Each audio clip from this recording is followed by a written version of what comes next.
Jadi bekam ini dahulu ternyata banyak mengandung kesyirikan, banyak mengandung khurafat, banyak mengandung tahayul.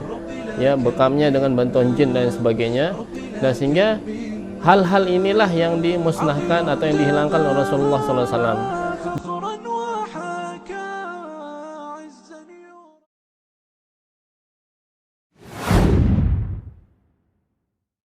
Ya, Bismillahirrahmanirrahim. Jadi terkait sejarah bekam, perlu kita ketahui bahwa bekam ini telah ada sejak zaman kerajaan Firaun atau yang disebut dengan Parwah, yang dimana di zaman itulah tempat dikenalnya bekam ini.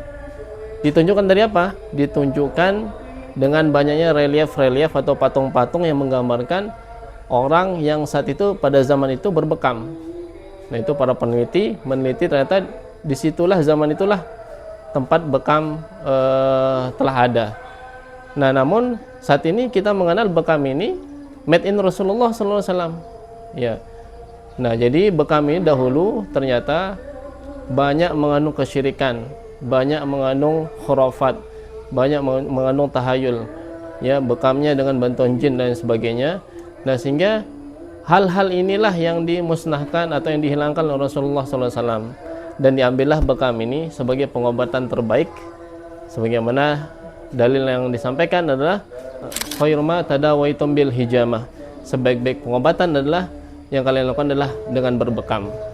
Nah, dari seluruh pengobatan itu diambillah bekam sebagai pengobatan terbaik oleh Rasulullah SAW sebagai hadiah untuk umat ini. Ya, kenapa harus berbekam?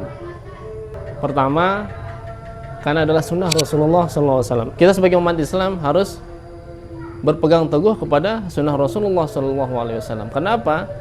Karena jika kita melaksanakan sunnah, maka kita telah melakukan suatu yang berpahala di sisi Allah Subhanahu Wa Taala. Nah, jadi di beberapa hadis itu secara implisit disebutkan oleh Rasulullah SAW dari banyak hadisnya.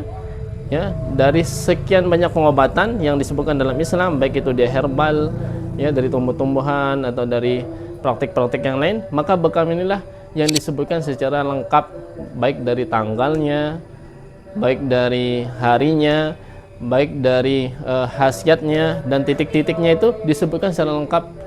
Nah, inilah menunjukkan bahwa bekam ini merupakan sunnah Rasulullah SAW. Yang kedua, dari segi penelitian, dari segi ilmiah.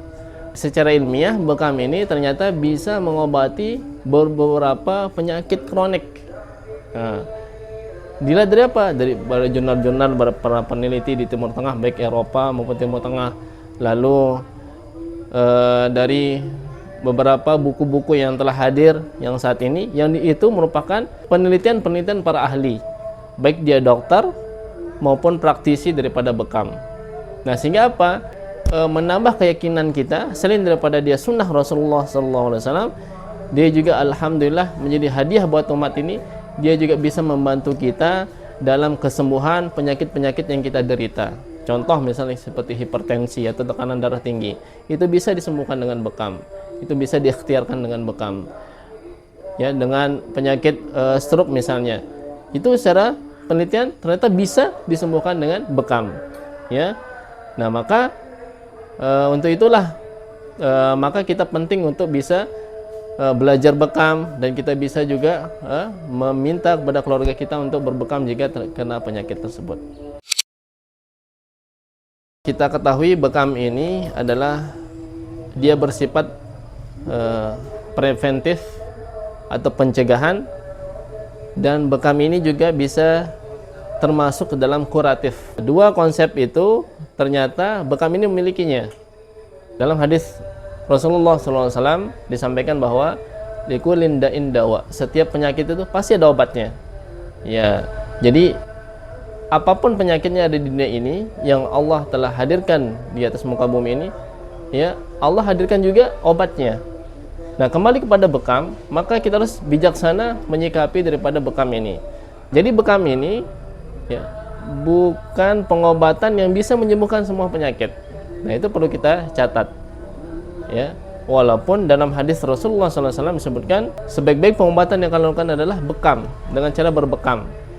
Nah, Dalam hadis ini, walaupun Rasulullah mengatakan sebaik-baik pengobatan, namun perlu kita catat, maksud daripada hadis likul indain dawa, kembali kepada hadis yang tadi yang disampaikan adalah, ya, jika kita ingin berbekam, maka bekam ini maksudnya bisa menyembuhkan penyakit yang sesuai dengan apa yang menjadi sasarannya.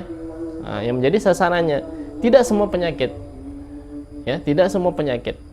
Nah, jadi itu maksudnya. Jadi bekam ini hanya bisa menyembuhkan yang sesuai daripada karakteristik daripada